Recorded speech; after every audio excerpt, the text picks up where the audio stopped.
Hello नमस्कार. तृषाचं school सुटलं, तिला घरी घेऊन आले, फ्रेश केलं आणि तेवढ्यात मिलनचा कॉल आला की खाली जा, पार्सल आले म्हणून. नंतर पार्सल घेतला तर सगळीकडे सध्या फार ऑफर चालू आहेत, फेस्टिवल सीझन आहे. सो मी हा छानसा पडदा ऑर्डर केला होता. तृषाला क्लासला सोडलं, मी नाश्ता करून घेतला आणि तिचा क्लास सुटल्यानंतर आपण गावामध्ये गेलो टॉय शॉपमध्ये.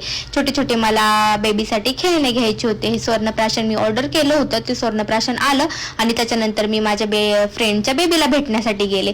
ही माझी फ्रेंड आहे, आम्ही हॉस्टेलला सोबत होतो. हिचं नाव रोहिणी गुंड आणि ती आपल्या घराच्या समोरच राहायला आलेली. तिला 5 महिन्याचं बाळ आहे. मग स्वर्णप्राशन मी ऑर्डर केलं होतं. हे वासूचं स्वर्णप्राशन मी तृषाला द्यायचे, फार बेस्ट स्वर्णप्राशन आहे. मग ते तिच्या बेबीसाठी ऑर्डर केलं. ते आल्यानंतर मी तिला भेटायला गेले.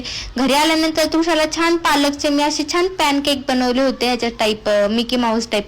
त्यानंतर मिलनला नूडल्स खाऊ वाटले होते, पण नूडल्स काय ऑर्डर केले नाही. ते नूडल्स बघूनच नको वाटले. राईस ऑर्डर केला, ते सगळं खाल्लं आणि कारेगावला गेलो राऊंड मारण्यासाठी, कारण गावामध्ये देवी बसलीये. मग म्हटलं तृषानी ना तिथे मेला वगैरे आलेला बघितलं होतं रोडने, पाणी वगैरे, मग तिला तिथे जायचं होतं. मग इथे मी थांबले. नानीच्या इथे ऋषिकेश तिला घेऊन गेला होता मेल्यामध्ये.